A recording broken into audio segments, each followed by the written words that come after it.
Hello students, this video lecture is for BE Bachelor of Engineering FSM having a subject of Database Management System, Computer Science and Engineering branch. Myself Neha Suni from Bharati Engineering College. Okay, so today's lecture is all about relational integrity rule. Okay, in the previous class we have studied about various types of keys. In that we have studied what is a primary key, what is super key, what is composite key, what is foreign key. Okay, we are studied about different types of keys and what are their primary functions and how it can be used in our relational database. Okay, so आज हम पढ़ने जा रहे हैं what is relational integrity rule. Okay, ये भी काफ़ी important topic है आपका एग्जाम पॉइंट ऑफ व्यू से. कीज़ भी काफ़ी इंपॉर्टेंट टॉपिक है. आप कीज़ का वीडियो देखना. कीज़ क्या है उसके आगे ही आपको ये रिलेशनल इंटीग्रिटी रूल समझ में आएगा. सो रिलेशनल इंटीग्रिटी रूल पे टू इम्पॉर्टेंट इंटीग्रिटी रूल्स होते हैं. पहला है एंटिटी इंटीग्रिटी रूल और दूसरा है referential integrity rule. Okay, these rules are basically the जो रिस्ट्रिक्शंस हैं इंस्टेंस पे हम अप्लाई करते हैं उसके लिए है करके. इनका नाम है एंटिटी और दूसरा है रेफरेंशियल. पहला है आपका entity integrity rule. Okay, entity आपको क्या होता है हमने काफ़ी पहले यूनिट में भी पढ़ा था. What is entity, what are attributes. Okay, तो एंटिटी इंटीग्रिटी रूल का क्या मतलब होता है, ये क्या स्टेट करता है कि in the base relation the value of attribute of a primary की कैन नॉट बी नल. मतलब हम एक टेबल बना रहे हैं. ओके, हमने एक रिलेशनल टेबल बनाया. सपोज़ हमने रिलेशनल टेबल बनाया स्टूडेंट. ओके, स्टूडेंट का मैंने एक नाम दिया, स्टूडेंट हमारा टेबल का नाम है. उस पर हमने जो एट्रीब्यूट्स यूज़ किए हैं that is roll number, that is student name, student address और आपका स्टूडेंट का आप सेक्स बता सकते हैं दैट इज़ बॉय और गर्ल. देन डिफरेंट आप एट्रीब्यूट्स ले लीजिए. ओके, देन आपका जो पहला रूल बोलता है एंटिटी इंटीग्रिटी रूल कि बेस रिलेशन पे जो attribute value of attribute primary की हम जिसको बनाएंगे उसकी वैल्यू नल नहीं होनी चाहिए. अब हम सपोज़ एक स्टूडेंट का हम क्या कर रहे हैं, डेटाबेस बना रहे हैं. तो प्राइमरी की क्या होता है, सबसे पहली बात प्राइमरी की क्या होता है. प्राइमरी की वो की होता है जो यूनिकली टपल को आइडेंटिफाई या डिफाइन करता है. Uniquely identify the tuples with in the relation, जो यूनिकली आइडेंटिफाई करता है. ओके, तो primary sorry, by a base relation it means a relation that corresponds to an entity in the conceptual scheme. A primary key is a minimal identifier that is used to identify tuples uniquely. Primary key एक minimal ऐसा identifier है जो tuples को uniquely identify करने के लिए use करते हैं. This means कि उसका कोई subset नहीं होगा. primary key का sufficient है कि वो uniquely identify कर सके tuple को. और if we allow a null value for any part of a primary key, we are implying that not all attributes are needed to distinguish between tuples. तो अगर हम null value डालते हैं, if we allow a null for any part of a primary key, तो हम उसको क्या imply कर रहे हैं कि not all attributes जो है वो डिस्टिंग्विश कर पाएंगे एक दूसरे को टपल्स में. ओके, जो कॉन्ट्राडिक्ट करेगा डेफिनेशन ऑफ द प्राइमरी की को.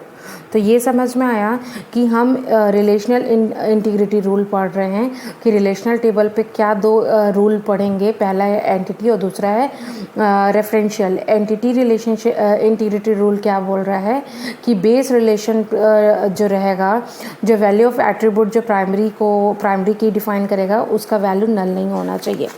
चलो सपोज़ फॉर एग्जाम्पल हम यहाँ पे देखते हैं.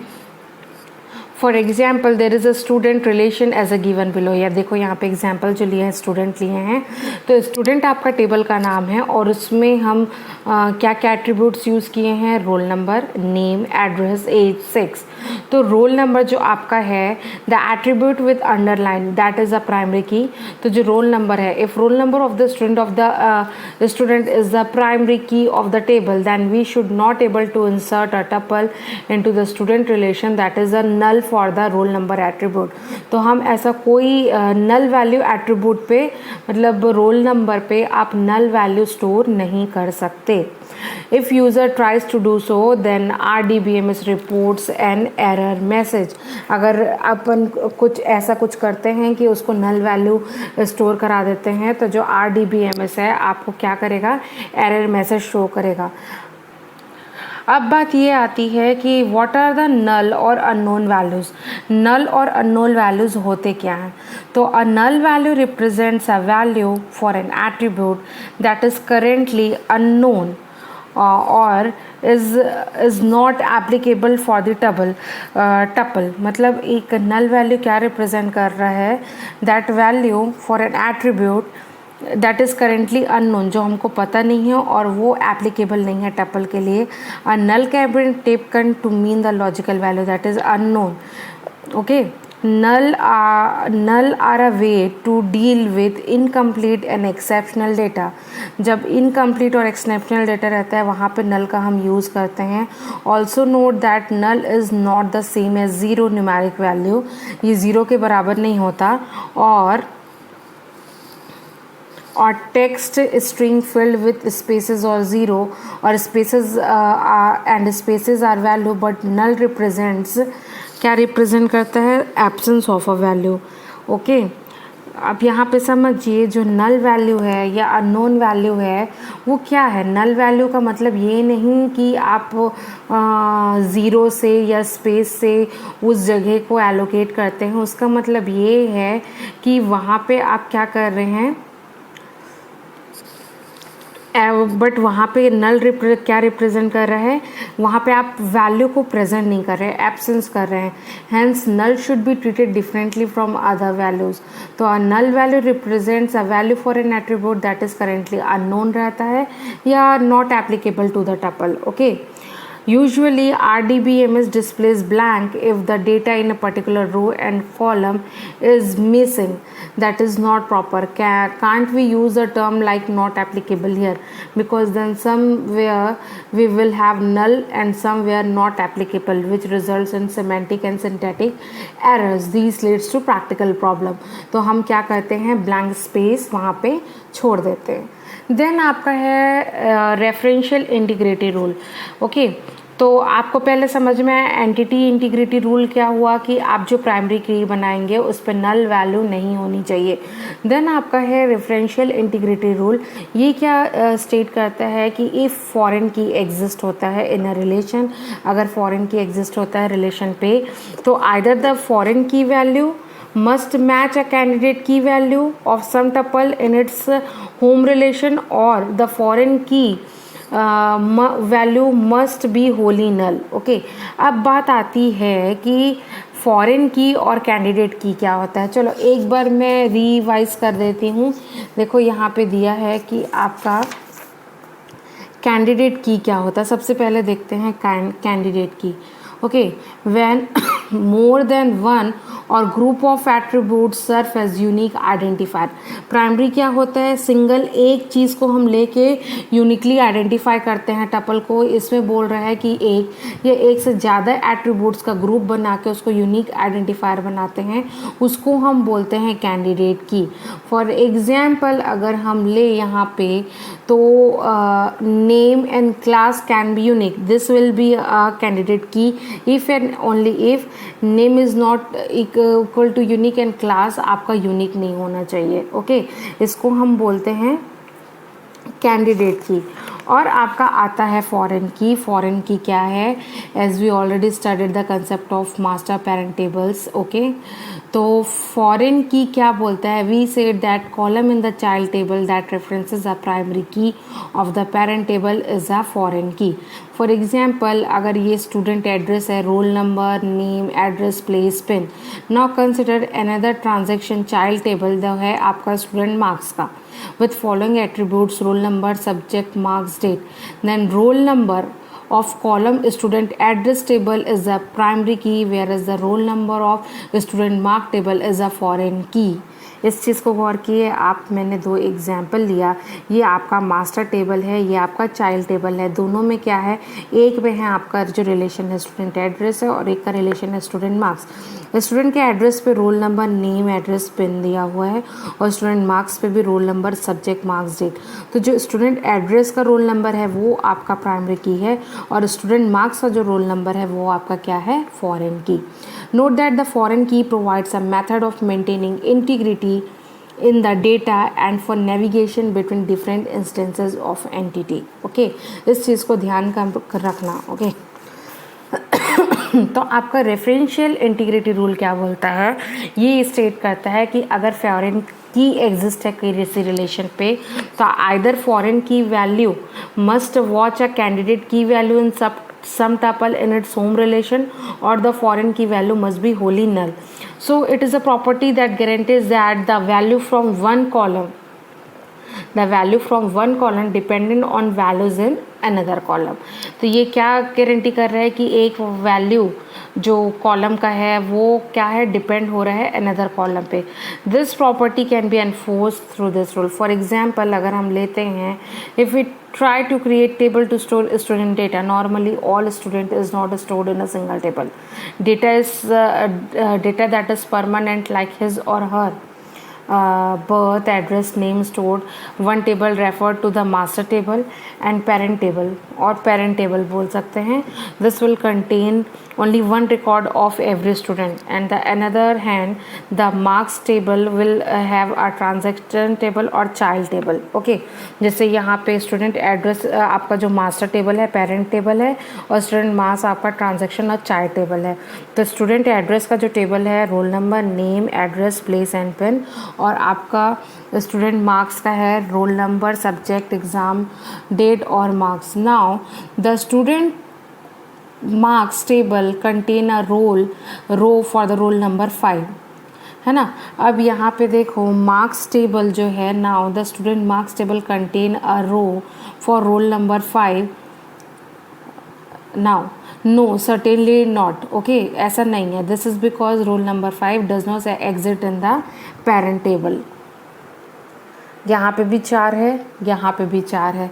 अगर 5वां हम करेंगे तो this is not a referential integrity. Okay, क्या बोल रहा है, this is because roll number 5 does not exist in the parent table, that is student address.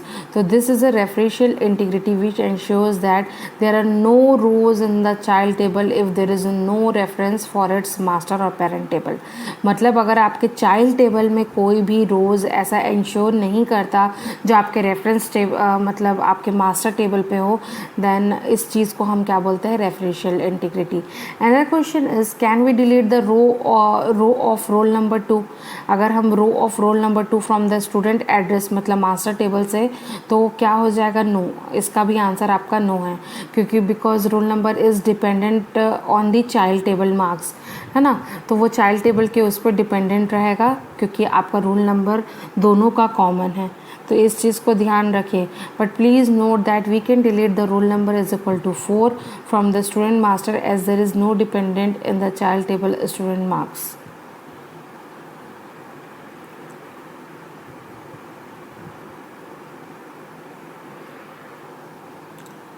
Practically speaking, to maintain or implement this rule, we have to follow certain methods like master table or parent table which contains the linking column must be a primary key, and the linking column in the transaction table or the child table references the parent table. Okay, इस चीज़ को आपको ध्यान रखना है कि कैसे होगा. For example, अगर स्टूडेंट डेटाबेस पे roll number column end of student address is the primary की, whereas roll number column of a student marks table is a foreign key. The referential integrity rules which allow the user to delete rows from the master and at the same time it will delete the dependent rows in the child table is actually known as on delete cascading. For example, if row with roll number 2 is deleted from a student address file, then automatically 2 rows will be deleted from a student marks file. तो इसको हम क्या बोलते हैं, on delete कैस्काडिंग. इस चीज़ को ध्यान रखना. ओके, तो अभी हमने पढ़ा what are the different integrity rules. There are two different types of integrity rule. आपका है एक एंटिटी इंटीग्रिटी रूल, दूसरा है referential integrity rule. Entity integrity rule आपका जो बेसिकली काम करता है प्राइमरी की पे काम करता है, और वो ये बोल रहा है कि आप कोई एक रिलेशन पे प्राइमरी की बना दिए हो तो आप उसमें नल वैल्यू को नहीं ला सकते। ओके, नल वैल्यू उस पर एग्जिस्ट नहीं कर सकता। And what are the null values? Null value क्या होता है? नल वैल्यू रिप्रेजेंट करता है एट्रीब्यूट जो करेंटली हमको अननोन रहता है और that is not applicable to the tuple. But null values का मतलब ये नहीं है कि नल वैल्यू आपको जीरो न्यूमेरिक वैल्यू या string field with spaces as zeros या और वैल्यूज ऐसा कुछ दिखाएगा। बट जो नल वैल्यू रिप्रेजेंट करता है वो एब्सेंट रहता है, मतलब absence of the value, blank रहता है। ओके, इस चीज़ को हमको ध्यान रखना है कि अगर आप प्राइमरी की बना रहे हैं तो प्राइमरी की आपका नल वैल्यू नहीं होना चाहिए। उसके बाद जो एक नल वैल्यू को हम कुछ इम्प्लीमेंटेशन में दिक्कत होता है कि यूजुअली जो RDBMS है वो नल वैल्यू को ब्लैंक टाइप ही वो करती है, उसमें नॉट एप्लीकेबल नहीं लिखना है, बिकॉज दोनों का अलग मीनिंग हो जाएगा। कहीं पे आप नल लिखोगे, कहीं पर नॉट एप्लीकेबल, तो सिमेंटिक या सिंथेटिक एरर आने का दिक्कत है।